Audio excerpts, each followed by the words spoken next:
we start? Okay, good man. So I request Honorable Chief Guest of the day, Inspector of Police, Rakesh sir, for say a few words on behalf of our students. Thank you.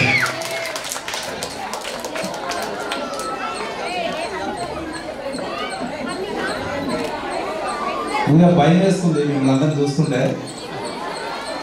ఇంత కలర్ఫుల్గా మీరు ఈ function ఏర్పాటు చేసుకున్నారు, చాలా సంతోషం. నేను దాదాపు చాలామంది పిల్లలకి గుర్తుండే ఉంటుంది, ఎందుకంటే 2019-20 ఆ టైంలో నేను గుర్తి ఇన్స్పెక్టర్గా ఇక్కడ పనిచేశాను. అప్పుడు ఈ స్కూల్కి ఆగస్ట్ 15కి నేను ఇక్కడికి విజిట్ చేయడం జరిగింది. అప్పుడు కూడా ఒకసారి మీతో మాట్లాడడం జరిగింది. మళ్ళీ ఈరోజు మాకు అదృష్టం కలిగింది, చాలా సంతోషం. మీ అందరితో మాట్లాడే అవకాశం కలిగింది. ముఖ్యంగా ఈరోజు స్కూల్ నుంచి స్టడీ కంప్లీట్ అయిపోయి నెక్స్ట్ కాలేజ్ లెవెల్కి అడుగు పెట్టడానికి బాటలు వేస్తున్నటువంటి 10th క్లాస్ పిల్లలకి ఫేర్వెల్ ఫంక్షన్ అరేంజ్ చేసినటువంటి స్కూల్ యాజమాన్యానికి, టీచర్స్కి, పిల్లలకి అందరికీ కూడా శుభాభివందనలు తెలియజేస్తూ మీ యొక్క స్టడీ గురించి నెక్స్ట్ రాబోయేటువంటి మార్చిలో జరగబోయేటువంటి అకాడమిక్ ఎగ్జామ్స్లో మంచి సక్సెస్ సాధించాలని, తద్వారా ఉన్నత చదువులకి మీరు మంచి చదువుకొని తల్లిదండ్రులకి మంచి పిల్లలుగా తోడు ఉంటారని, అదేవిధంగా మీ యొక్క చదువులు బాగా కొనసాగాలని కోరుకుంటున్నాం. ఈ సందర్భంగా కొన్ని విషయాలు మీతో చర్చిస్తే అవి మీ భవిష్యత్తుకి ఉపయోగపడతాయని చెప్పేసి నేను కోరుకుంటున్నాను. ముఖ్యంగా ఇవాళ రేపు చాలామంది పిల్లలు ఈ యొక్క హ్యూమన్ రిలేషన్స్ని మర్చిపోతూ ఉన్నారు. బికాస్ ఆఫ్ నవేడేస్ ఉన్నటువంటి సెల్ ఫోన్ టెక్నాలజీ కావచ్చు, ఈ సినీ కల్చర్ కావచ్చు, టీవీ కల్చర్ కావచ్చు, బయట ఉన్నటువంటి ఫ్రెండ్షిప్ వాతావరణం కావచ్చు, what ever it may be, present సొసైటీలో చాలా అనర్థాలకి కొన్ని మనం నేర్చుకుంటా ఉన్నాం. వాటిలో కొన్ని మీ దృష్టికి తీసుకొస్తాను. చిన్నపిల్లలకి అర్థం కాకపోవచ్చు, కొంతమంది పిల్లలకి అర్థమవుతుంది. ముఖ్యంగా మన సొసైటీలో వెస్ట్రన్ కల్చర్ని మనం పరిచయం చేసుకుంటూ మన యొక్క భారతదేశ సంస్కృతిని మనం మర్చిపోతూ ఉన్నాం. ఆ భారతదేశ సంస్కృతిని మనం చదువు వరకే కాకుండా మన ప్రవర్తనలో కూడా అలవాటు చేసుకుంటే మనకి ఎన్ని మంచి విషయాలు తెలుస్తాయి. అదేవిధంగా ఎంత మంచి ప్రవర్తన మన దగ్గర ఉంటుంది, మనం ఎంత బాగా భవిష్యత్తుని ముందుకు తీసుకెళ్ళగలుగుతాం అనేటువంటి విషయాలు మనకు అవగతమవుతాయి. ముఖ్యంగా ఈ యొక్క లవ్ అండ్ అట్రాక్షన్, ఈ లవ్ అండ్ అట్రాక్షన్లో కొంతమంది పిల్లలు మోజులో పడి వాళ్ళ యొక్క భవిష్యత్తుని చాలా వరకు దుర్భరంగా తయారు చేసుకుంటూ ఉన్నారు. ఇవాళ రేపు మనం బయట చూసినట్లయితే right from the 8th class ఆశ్చర్యం వేస్తుంది. 8th క్లాస్లో మనం లవ్లో పడడం ఏంటి, మన భవిష్యత్తు ఏంటి, మనం దేనికోసం స్కూల్కి వెళ్తున్నాం లేదా చదువుకుంటున్నాం అనే విషయాల్ని తెలుసుకోకుండా మనం మన దగ్గర ఉన్నటువంటి ఈ యొక్క సెల్ ఫోన్ కావచ్చు, లేదా ఇంట్లో చూస్తున్నటువంటి టీవీ వల్ల కావచ్చు, లేదా బయట ప్రపంచంలో జరుగుతున్నటువంటి కొన్ని విషయాలను చూసి అవే నిజం, ఇదే మన జీవితం అని కొంతమంది వాటి వైపు చాలా తొందరగా అట్రాక్ట్ అవుతూ వాటిని మనమెందుకు అనుభవించకూడదు అనేటువంటి ఆలోచన చాలా తొందరగా పిల్లల మనసుల్లో కలుగుతూ ఉంది.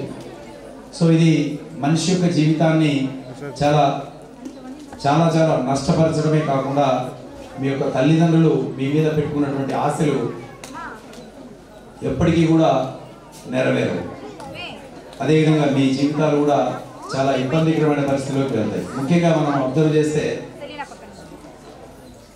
మనం బాగా పిల్లలకు అడిక్ట్ అవుతున్నది ఏంటి అంటే ఈ యొక్క సెల్ ఫోన్ వాడడం తప్ప అంటే వాడటం తప్పు అని ఎవరు చెప్పరు, కానీ దేనికోసం వాడుతున్నాం, ఎంత టైం వేస్ట్ చేస్తున్నాం, అందులో ఏం చూస్తున్నాం, మనం ఏం నేర్చుకుంటున్నాం అనేటువంటి విషయాల్ని మనం బాగా అబ్జర్వ్ చేయాలి. ఎందుకంటే పుట్టిన పిల్లాడు 2-3 నెలలకే ఏడుపు మానిపించడానికి ఆ తల్లి సెల్ ఫోన్ ఇచ్చి ఇది చూడు అది చూడు అని చెప్పి తల్లిదండ్రులు కూడా వాళ్ళకి నేర్పించేస్తున్నారు. సో వాడు అది ఇస్తే దాంట్లో ఏదో వచ్చేటువంటి మ్యూజిక్ కావచ్చు, లేదా బొమ్మలు కావచ్చు, యానిమేషన్స్ కావచ్చు, వీటిని చూస్తూ వాడు టైం గడిపేస్తాడు, మన పని ఏదో చేసుకుందాం అని చెప్పి వాళ్ళ ఆలోచన.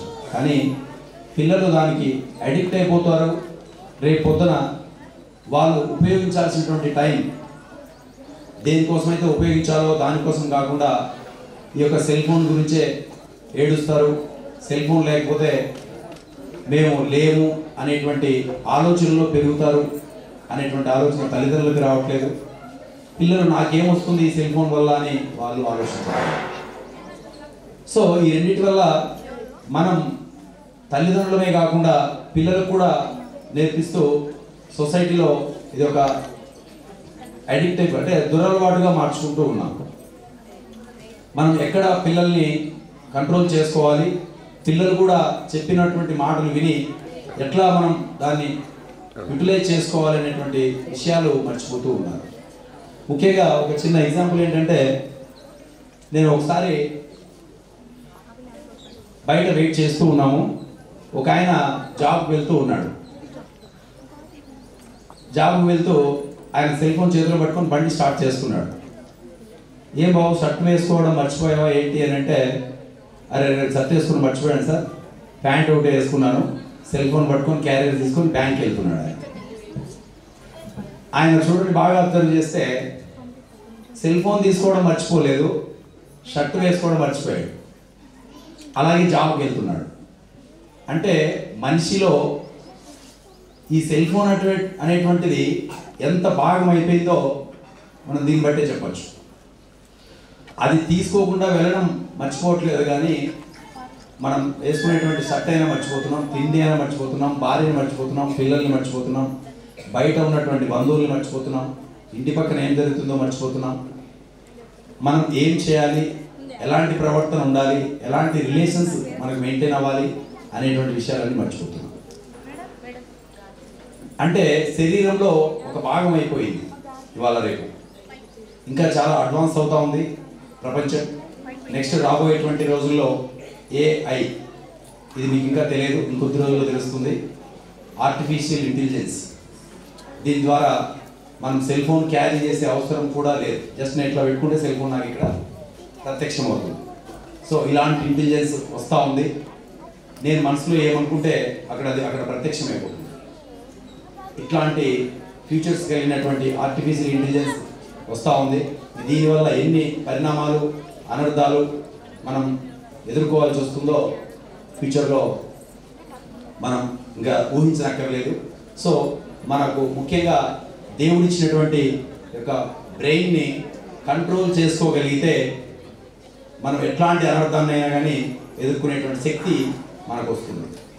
ముఖ్యంగా పిల్లలకు చెప్పేది ఏంటంటే, ఈ లవ్ అండ్ అట్రాక్షన్లో కానీ సూసైడ్ టెండెన్సీ, అంటే చిన్న చిన్న విషయాలకే ఇంట్లో కొట్లాడడం, మార్కులు తక్కువ వచ్చినాయనో, లేదా తల్లిదండ్రులు అడిచారనో, లేదా స్కూల్ టీచర్ మందలించాడనో, లేదంటే ఇంకా ఏదైనా డబ్బుల విషయమనో, లేదా సెల్ ఫోన్ ఇవ్వలేదనో, నేను అడిగిన ఛానల్ పెట్టలేదనో. ఈ ఛానల్ విషయానికి వస్తే ఒక చిన్న ఎగ్జాంపుల్ ఏంటంటే, హైదరాబాద్లో పేరెంట్స్ పిల్లలు ఒక ఇంట్లో అపార్ట్మెంట్లో ఉంటారు.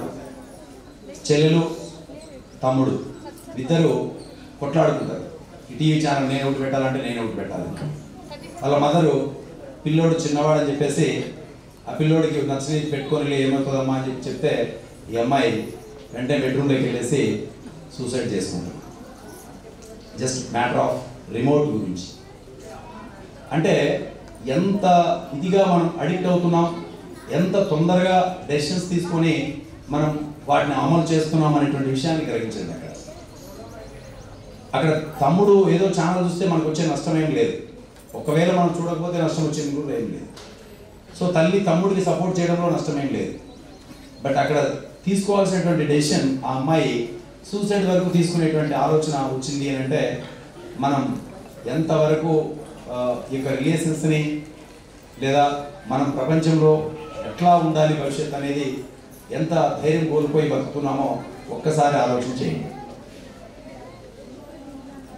సో కాబట్టి మీకు ఉన్నటువంటి టెక్నాలజీ పాత రోజుల్లో అంటే మేము చదువుకున్న రోజుల్లో మీ ప్రిన్సిపల్ సార్ కానీ ఇప్పుడు మీకు చెప్తున్న టీచర్లు చదువుకునే రోజుల్లో కానీ మీ ఫాదర్ మదర్ కానీ చదువుకునే రోజుల్లో ఈ యొక్క ఫెసిలిటీస్ ఎక్కడా లేవు. సెల్ ఫోన్ కానీ ఈ యొక్క ట్రాన్స్పోర్ట్ సిస్టమ్ కానీ ప్రైవేట్ స్కూల్ సిస్టమ్ కానీ ఎక్కడా ఉండేది కాదు. మీకు చాలామంది పల్లెటూళ్ళ నుంచి కూడా వచ్చి ఇక్కడ చదువుకుంటూ ఉంటారు. మేము పల్లెటూరు దాటిపోవడం అంటే అది ఒక పెద్ద యుద్ధం. మేము చదువుకునే రోజుల్లో పూర్తిగా నా ఎడ్యుకేషన్ పూర్తిగా మొత్తం గవర్నమెంట్ స్కూల్లోనే కొనసాగింది. ఎక్కడ కూడా ప్రైవేట్ స్కూళ్ళల్లో మేము చదవలేదు. మా చదువు మొత్తానికి నేను డబుల్ పీజీ చేశాను. నా చదువు మొత్తానికి కూడా దాదాపుగా ఒక 20,000 ఖర్చు ఉంటుంది. మీకు ఇప్పుడు 1వ తరగతి పిల్లోడికే దాదాపు 25,000 ఖర్చు అవుతుందేమో మామూలుగా మీ స్కూల్లో. అంటే ఆ రోజుకి మొత్తం చదువుకి అంత ఖర్చు అయితే ఈరోజు ఒక సంవత్సరానికే ఒక పిల్లాడికి ఇంత ఖర్చు అవుతుంది. తల్లిదండ్రులు దాన్ని కూడా బేర్ చేసి మీకోసం చదువుల కోసం పంపిస్తూ ఉంటే మనం అక్కడికి పంపించినటువంటి ఉద్దేశాన్ని మర్చిపోయి మనం వేరేటివి అలవాటు చేసుకొని ఉన్నటువంటి టయాన్ని ఫీల్ చేసుకొని మనం సాధించాల్సినటువంటి గోల్స్ని మర్చిపోయి ఇక్కడ ఎక్కడా కూడా అవసరమైనటువంటి విషయాలు తెలుసుకోకుండా అనవసరమైన విషయాలు ఎక్కువగా తెలుసుకొని మనం చెడు వైపు ఎప్పుడైతే పరుగులు పెడతామో అప్పుడు మన జీవితంలో మనం ఎదగడానికంటే కూడా నాశనం అవ్వడానికి లేదా చెడిపోవడానికి అడుగులు వేస్తున్నట్టుగా మనం భావించాలి.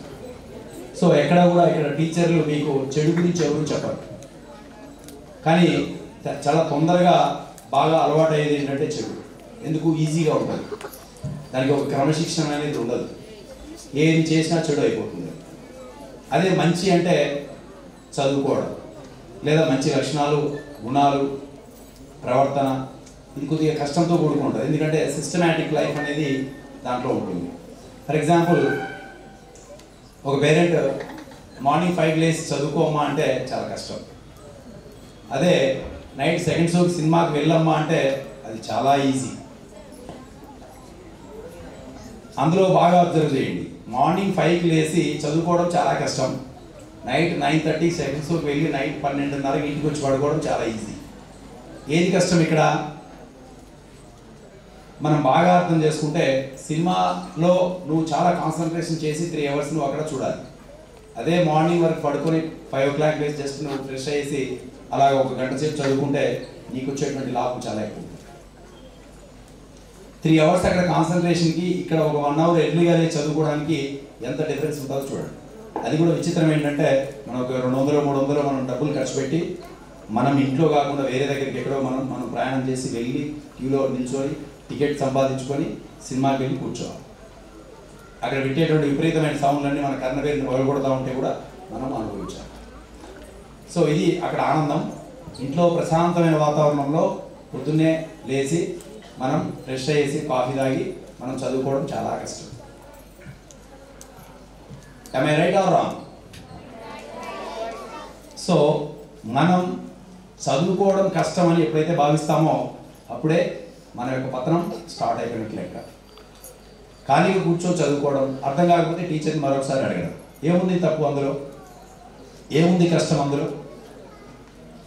సో మీకు అందరికీ కూడా తెలిసిందే, తెలియంది కాదు. చాలామంది పిల్లలు నేను వీక్, నేను బాగా క్లెవరు అని అనుకుంటూ ఉంటారు. దేవుడు అందరికీ కూడా ఒకటే బ్రెయిన్ ఇచ్చారు. దాన్ని యూటిలైజ్ చేసుకోవడంలో మనం కాన్సన్ట్రేషన్ చేసే దాంట్లో తేడా ఉంది తప్ప ఇక్కడ ఎక్కడ టీచర్ నీకు వేరే వాళ్ళకి వేరేగా, క్లెవర్కి ఇంకొకలాగా, మీడియం స్టూడెంట్కి ఇంకొకలాగా, ఈ డల్గా ఉన్నటువంటి స్టూడెంట్కి ఒకలాగా ఎవరు చెప్పరు. మనం ఎప్పుడైతే వాటి మీద కాన్సన్ట్రేషన్ చేస్తామో ఆ సబ్జెక్ట్ మీద దెన్ మనకి అది అలవాటు అయిపోతుంది. మనం ఈజీగా ఆ సబ్జెక్ట్లో ముందుకు రాగలుగుతాం. అంతేగాని మనం డల్, ఇంకొకరు బాగా చదువుతారు, ఇంకొకరు బాగా చదవరు, ఈ తేడాలు ఉండవు. ఆ తేడా ఎప్పుడు వస్తుంది అంటే మనం కాన్సన్ట్రేషన్ చేయకపోవడం, టైం దానికి కోసం కేటాయించకపోవడం. సో అప్పుడే మనం ఈ యొక్క తారతమ్యానికి వస్తాయి. తర్వాత హ్యూమన్ రిలేషన్స్ కొన్ని ఆలోచిస్తే ఇవాళ రేపు పక్కింట్లో ఎవరున్నారో కూడా తెలిసే పరిస్థితి లేదు. ఎందుకు అని అంటే మన టైం సెల్ ఫోన్ మీద టీవీల మీద గడిపేస్తున్నాం. పక్కన ఎవరున్నారు, ఫిజికల్గా ఆడుకునేటువంటి స్వభావం తగ్గిపోతూ ఉంది. శారీరక శ్రమ తగ్గిపోవడం వల్ల అనారోగ్యానికి గురవుతున్నారు. చిన్న చిన్న వాటికే మంచం మీద పడి హాస్పిటల్కి వెళ్ళాల్సిన పరిస్థితులు వస్తున్నాయి. చిన్న ఎగ్జాంపుల్ ఏంటంటే జలుబు వచ్చినా కానీ మనం హాస్పిటల్కి ట్యాబ్లెట్ వేసుకుంటే కానీ ఇవాళ తగ్గే పరిస్థితులు లేవు. ఎందుకు అని అంటే మన బాడీలో ఉన్నటువంటి ఇమ్యూనిటీ పవర్ అలా ఉంది. అదే పాత రోజుల్లో అయితే మనం తిండి తీసుకునేటువంటి ఆహారం చాలా వేరుగా ఉండేది. ఇప్పటి రోజుల్లో మనం కల్తీ ఆయిల్, కల్తీ మిల్క్, కల్తీ వాటర్, కల్తీ ఫుడ్ అంతా కూడా బాడీలో పడేసి రోగనిరోధక శక్తి నాకు ఎక్కువ రావాలంటే ఎక్కడి నుంచి వస్తుందా? సో మనం తీసుకునేటువంటి బిర్యానీలు, మనం తీసుకునేటువంటి పూరీలు, దోశలు బయటవన్నీ తిని కడుపు నింపేసి మనకు రోగనిరోధక శక్తి రావాలి అంటే ఎక్కడ రాదు. మనం at least weekly once millet food ఎవరైనా తింటామా? తినాం. మిల్లెట్లు అంటే ఇవి జొన్నలు కావచ్చు, రాగులు కావచ్చు, సద్దలు కావచ్చు, ఇలాంటి కొర్రలు కావచ్చు, ఇలాంటి ఫుడ్ ఎవరైనా మనం తింటామా? తినాం. మనకి రోగాలు వస్తే ఎలా తగ్గుతాయి? మళ్ళీ పరిగెత్తుకుంటూ వెళ్ళి ఇమ్యూనిటీ కోసం ట్యాబ్లెట్స్, ఈ సిరప్లు అవి వాడి తగ్గించాలి. సో ఇట్లాంటి ఫుడ్ని మనం బాడీలోకి పంపిస్తున్నాం కాబట్టే మనం రోగాల బారిన పడుతూ ఉన్నాం. సో వాటిని తగ్గించి డాక్టర్ దగ్గరికి వెళ్ళేటువంటి అలవాటుని తగ్గించగలిగితే మన యొక్క హెల్త్ బాగుంటుంది. హెల్త్ బాగుంటే మనం ఏదైనా సాధించవచ్చు. మనకి ఎన్ని కోట్ల డబ్బులు ఉన్నా హెల్త్ బాగాలేకపోతే సో దాన్ని ఎక్కడ కూడా గుర్తుపెట్టుకునే పరిస్థితిలో పిల్లలు లేదు. వాళ్ళు మనల్ని పొలాలకు పంపించుంటే మనం ఆ పొలాల్లోనే బ్రతికేవాళ్ళు. మనల్ని స్కూల్కి పంపించి మంచి స్టడీ వీళ్ళకి రావాలి, మంచి పొజిషన్లో వీళ్ళు ఉండాలి అనేటువంటి ఉద్దేశంతో వాళ్ళు కష్టపడి నీ కష్టాన్ని కూడా వాళ్ళ కష్టంగా భావించి నిన్ను సొసైటీలో మంచివాడిగా, మంచి భవిష్యత్తు కోసం ఇక్కడికి పంపిస్తున్నారనేటువంటి విషయాన్ని పిల్లలు ఎక్కడ కూడా గుర్తుపెట్టుకోవట్లేదు. రేపు పొద్దున పెళ్ళిళ్ళు అయిపోయే పొజిషన్కి వచ్చేటప్పటికి కూడా వీళ్ళు ఆ తల్లిదండ్రులను గౌరవించే పరిస్థితి లేదు. ఎంత ఇదిగా వాళ్ళు ఆలోచిస్తున్నారంటే తల్లిదండ్రులు నాకేమి ఇచ్చారు, ఎంత గోల్డ్ పెట్టారు, ఎన్ని ఆస్తులు రాయించారు, ఎన్ని అపార్ట్మెంట్లు ఇచ్చారు, ఎన్ని పొలాలు రాయించారు, అది రేట్ చేస్తుందా పోతుందా పోదా, ఇవి ఆలోచిస్తూ ఉన్నారు. మనకి అంతకంటే కూడా గొప్ప ఆస్తి వాళ్ళిద్దరూ తల్లిదండ్రి మనల్ని భూమి మీదకి తీసుకురావడం. ఇంతకంటే గొప్ప ఆస్తి ఇంకొకటి ఉండదు. కానీ దాన్ని మర్చిపోతున్నాం. వాళ్ళు ఏమి ఇచ్చారనేది కాదు, మనం వాళ్ళకి ఏమి ఇస్తున్నాం. అట్లీస్ట్ గౌరవం ఇస్తే చాలు, వచ్చినప్పుడు పలకరిస్తే చాలు. కానీ ఇట్లాంటి గౌరవాన్ని కూడా మర్చిపోయి పిల్లలు ఈ యొక్క సొసైటీ కల్చర్ని పూర్తిగా మార్చేసి తల్లిదండ్రి అంతకున్నటువంటి గ్రాండ్ పేరెంట్స్ కూడా అసలు పలకరించే పరిస్థితులు లేదు. వాళ్ళకి ఆరోగ్యం బాగాలేకపోతే పలకరించే పరిస్థితులు లేదు. సో ఇవన్నీ ఎందుకు చెప్తున్నాము అంటే మనకు ఎక్కడ పుస్తకాల్లో ఇవన్నీ కూడా అరకొర ఎక్కడో తెలుస్తాయి తప్ప మనకెవరు చెప్పరు. ఎందుకంటే మన లైఫ్ అంతా కూడా చాలా చాలా బిజీ లైఫ్. పొద్దున్న లేస్తే పరిగెత్తడమే పని, మళ్ళీ ఇంటికి వచ్చినప్పటి నుంచి టీవీనో సెల్ ఫోనో చూసేసి మళ్ళీ పడుకోవడం, ఇంతే. మనకు బయట ప్రపంచంలో ఏం జరుగుతూ ఉంది, మనం ఏం నేర్చుకోకూడదు, ఏం నేర్చుకోవాలి, వేటిని అనుసరించాలి, వేటిని అనుసరించకూడదు అనేటువంటి విషయాల్ని తెలుసుకునేటువంటి పరిస్థితులు ఇవాళ రేపు లేవు. ఎందుకంటే ఏ పిల్లాడైనా వాళ్ళ గ్రాండ్ పేరెంట్స్ దగ్గర ఆడుకుంటున్నారు చెప్పండి ఇప్పుడు. ఎందుకంటే 3వ సంవత్సరం రాగానే వాడిని నర్సరీకి అని పంపించేస్తాం. వచ్చిన వెంటనే వాడు పాలు తాగి ఇంట్లో పడుకుంటుంటాడు. వాడు మన భారతదేశ సంస్కృతి కానీ, పాత రోజుల్లో పేరెంట్స్ ఎలా ఉండేవాళ్ళు, మన రిలేషన్స్ ఎలా ఉండేవి అనేటువంటి విషయాలు కూడా వాళ్ళకు బోధ పెట్టే వాళ్ళు ఎవరు లేరు. మన బుక్స్లో కూడా ఎక్కడ రావాలి. బయట ప్రపంచంలో ఎలా మెతగాలి అనేటువంటి విషయాలు ఎక్కడ కూడా రావు. మనం స్వతహాగా బయట ప్రపంచాన్ని చూసి నేర్చుకోవడమే తప్ప మనకి ఎవరు చెప్పరు. చెప్పిన విషయాలు చాలా తక్కువ మంది మాత్రమే అనుసరిస్తారు. అటువంటిప్పుడు చెడు సొసైటీలో ఎక్కువగా ప్రచారం అవుతుంటుంది తప్ప మంచి అవ్వదు. సో కాబట్టి మనం స్కూల్లో మనం ఏదైతే నేర్చుకుంటామో దాన్ని కొంత శాతమైన బయట మన ప్రవర్తనలోకి తీసుకొస్తే మన యొక్క జీవితాలు ఎక్కడికో వెళ్ళిపోతాయి. సో కాబట్టి మనం అనుకోవచ్చు అందరికీ గవర్నమెంట్ జాబ్సే వస్తాయా, వాటి వల్లనే మనం లైఫ్ లీడ్ అవుతుందా అని. అందరికీ గవర్నమెంట్ జాబ్స్ అక్కర్లేదు. మనల్ని మనం సర్వైవ్ చేసుకోవడానికి ఎన్నో మార్గాలు ఉన్నాయి. ఆ మార్గాల్లో మనం ఏ దాంట్లో మెరుగుపడగలము అనేటువంటి ఆలోచన నువ్వు చేసి దాంట్లోకి మనం అడుగుపెట్టి దాని ద్వారా మన లైఫ్ని లీడ్ చేసినట్లయితే మనం ముందుకు పోగలుగుతాం. ఒకరికి బిజినెస్ ఇంట్రెస్ట్ ఉండొచ్చు, ఒకరికి వ్యవసాయం ఇంట్రెస్ట్ ఉండొచ్చు, ఒకరికి స్కూల్ జాబ్స్ ఇంట్రెస్ట్ ఉండొచ్చు, సాఫ్ట్వేర్ సైడ్ ఉండొచ్చు, వాట్ ఎవర్ ఇట్ మే, ఏదైనా ఉండొచ్చు. కానీ దాంట్లో ముందుకు రాణించడానికి మనం వేసే అడుగులు బాగా ఉండాలి. అంతేగాని పునాది సక్రమంగా లేకుండా మనం పైన 4 అంతస్తులు బిల్డింగ్ కట్టాలంటే ఇట్స్ నాట్ ఏ జోక్, అది అంత ఈజీ కాదు. సో కాబట్టి ఇవాళ పిల్లలు మీరు చాలా టైం వేస్ట్ చేసుకోకుండా తక్కువ స్టేజ్లోనే ఈ విషయాన్ని అవగాహన చేసుకున్నట్లయితే రేపు పొద్దున మన జీవితాలు ఎంత బాగుంటాయో ఒకసారి ఆలోచన చేయండి. ఎందుకంటే ఇప్పుడు మీ స్టేజ్లో మళ్ళీ రాదు. టైం వేస్ట్ చేసుకుంటే మళ్ళీ తిరిగి మనకు వెనక్కి రాదు. ఇప్పుడు నిన్న మనకు వస్తుందా తిరిగి మళ్ళీ? నిన్న వేస్ట్ చేసాం టైం అనుకోండి, ఈరోజు వస్తుందా మళ్ళీ? అది రాదు. సో టైం వేస్ట్ చేసుకోవద్దు. ఎక్కడ కూడా పేరెంట్స్ని గౌరవించేది నేర్చుకోండి, టీచర్స్ని గౌరవించేది నేర్చుకోండి. అట్లాగే చెడును వదిలిపెట్టండి. మీరు మంచి చేయకపోయినా పర్లేదు, కానీ చెడు మాత్రం ప్రచారం చేసి అనవసరమైన విషయాలను మీరు మనసులో పెట్టుకొని బాధపడుతూ లేదా ఇంకోటి చేసుకోవద్దు. అట్లాగే ఈ యొక్క సూసైడ్ టెండెన్సీ దాదాపుగా 10th క్లాస్ వరకు ఎక్కడ తక్కువ స్టేజ్లో వస్తుంది. ఆఫ్టర్ 10 మనకి intermediate, degree or PG, BTech ఇట్లాంటి ప్రొఫెషనల్ కోర్సులకు వెళ్ళినప్పుడు స్కోర్ తక్కువ వచ్చినా, లేదా ఎవరో ఏదో అన్నా, లేదంటే లవ్ అండ్ అట్రాక్షన్ విషయంలో కానీ, ఇంకా వేరే డబ్బు కానీ, ఇంకా ఏదో అన్నారని కానీ మందలించినప్పుడు, ఇట్లాంటి వాటికి మనం ఒట్టిగానే కృంగిపోయి అదే పొద్దుస్తమానం ఆలోచించుకుంటూ మనం సూసైడ్ చేసుకోవాలనే ఆలోచన కానీ, లేదా కనిపించకుండా వెళ్ళిపోదామని కానీ, లేదా తల్లిదండ్రులని కాదని పెళ్లి చేసుకుందామని కానీ, లేదా ఇంకా ఇతర వింత ప్రవర్తనలు మనం ఆలోచన చేయకుండా మనం ఏం చేస్తే బాగుంటుంది, నలుగురు అది గౌరవిస్తారు అనేటువంటి విషయాల గురించి మాత్రమే ఆలోచన చేసి దాన్ని మీరు పాటిస్తే నలుగురు మిమ్మల్ని అభినందిస్తారు. సో నేను యాక్చువల్గా ఈ ప్రొఫెషనల్ స్పీచ్ కాకుండా మీరు చేసుకుంటున్నటువంటి ఎంజాయ్ టైంలో మీ యొక్క లైఫ్ ఎలా ఉండాలి, ఏ విధంగా చేస్తే మన హ్యాపీనెస్ అనేది ఇంకా పెరుగుతుంది, ఎంజాయ్మెంట్ చేయడానికి లైఫ్ ఇంకా చాలా ఉంది, ఇంతతో ఇక్కడే మనం ఎంజాయ్ చేయాలనేటువంటి విషయం కాదు. ఎంజాయ్ అనేది మనం కష్టపడితే ప్రతి విషయంలో ఎంజాయ్ ఉంటుంది. అంతేందుకు బాగా మీరు ఆడుకున్నప్పుడు మంచి చెమటలు వస్తాయి, బాగా కష్టపడతారు, అప్పుడు ఎట్లాంటి ఆనందం ఉంటుంది, చాలా బాగుంటుంది. ఆటలో వెళ్ళిపోవడం సహజం, కానీ ఆడుకున్నాం బాగా స్పోర్ట్స్ స్పిరిట్ తోటి అనేటువంటి విషయాన్ని మనం గ్రహించాలి. అంతేగాని ఓడిపోయినాము అనేటువంటి కక్ష పెంచుకొని మనం అవతల వాళ్ళ మీద వేరే పనులు చేయడానికి మనం ఆలోచన చేయకూడదు. సో మన యొక్క విద్యార్థి దశ ఎంత హ్యాపీగా, ఎంత కలర్ఫుల్గా వెళ్ళాలో అంతా కూడా మనకు అనుభవించడానికి స్కూల్స్ రెడీ ఉన్నాయి. కానీ మీరు వాటిని అనుభవించడానికి మాత్రమే రెడీ ఉండాలి. అంతే తప్ప వేరే విషయాల గురించి మీరు ఆలోచించాల్సిన పని లేదు. మా దృష్టికి వచ్చినప్పుడు మాకు చాలా హ్యాపీ అనిపిస్తుంది. ముఖ్యంగా ఇవాళ రోజుల్లో మీకు చిన్న విషయం ఏంటంటే, ఈ యొక్క సెల్ ఫోన్లను ఉపయోగించినప్పుడు ఈ అనవసరమైనటువంటి లింకుల్ని టచ్ చేసి లోన్ యాప్లని, లేదా అనవసరమైన లింకులు టచ్ చేసి సైబర్ క్రైమ్కి గురి కావడం, లేదా ఈ యొక్క వాట్సాప్, ఫేస్బుక్, ఈ యొక్క కొన్ని ఇన్స్టాగ్రామ్ ఇట్లాంటి సోషల్ మీడియా యాప్స్ని ఉపయోగించి మీ యొక్క ఫొటోస్ని ఏదైనా షేర్ చేసినప్పుడు వీటి యొక్క మనం ఏమన్నారో నాకు అర్థం కావట్లేదు. వీటిని ఉపయోగించి వాళ్ళు మీ యొక్క డేటానంతా కూడా కలెక్ట్ చేసి వాళ్ళు ఏమైనా మిమ్మల్ని చేయడానికి ఆస్కారం ఉంది.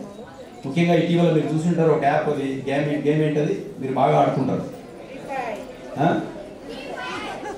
ఏది గట్టిగా అట్లాంటి గేమ్స్ మనము ఆడకుండా మనకు ఉపయోగపడేటువంటి సమాచారాన్ని ఆ యొక్క టెక్నాలజీని ఉపయోగించుకొని మనం ముందుకు పోవడానికి మనకు అవసరమైనటువంటి, ఇప్పుడు సెల్ ఫోన్లోనే యూట్యూబ్ ఆన్ చూసుకొని ఎంతమంది క్లాసులు చూస్తారు? అందులో నేను మ్యాథ్స్ వీక్ అనుకోండి, మ్యాథ్స్ నేను సబ్జెక్ట్ ఆన్ చేసుకొని అందులో మ్యాథ్స్ ఏ క్లాసు, ఆల్జీబ్రా కావచ్చు, ఏదైనా కానీ ఎంతమంది ఆన్ చేసి చూస్తారు? ఒక్కరు కూడా చూడరా? ఒక్కరు కూడా చూడరు. అంటే అదే దాంట్లో ఒక సినిమా ప్రోగ్రాము, ఏదైనా ఈవెంటో, లేదా ఇంకోటో అయితే గంటల తరబడి చూస్తాం. అదే ఒక క్లాస్ 45 minutes పెడితే టీచర్ ఏదైనా మీ తల్లిదండ్రులని మీరు మంచి పొజిషన్లో ఉన్నాడు మా పిల్లాడు అనేటువంటి మాట అనిపించుకునే విధంగా ప్రవర్తిస్తారని కోరుకుంటూ ఈ అవకాశం ఇచ్చినటువంటి పెద్దలు యాజమాన్యానికి అందరికీ కూడా మరొకసారి ధన్యవాదాలు తెలియజేసుకుంటూ థ్యాంక్ యూ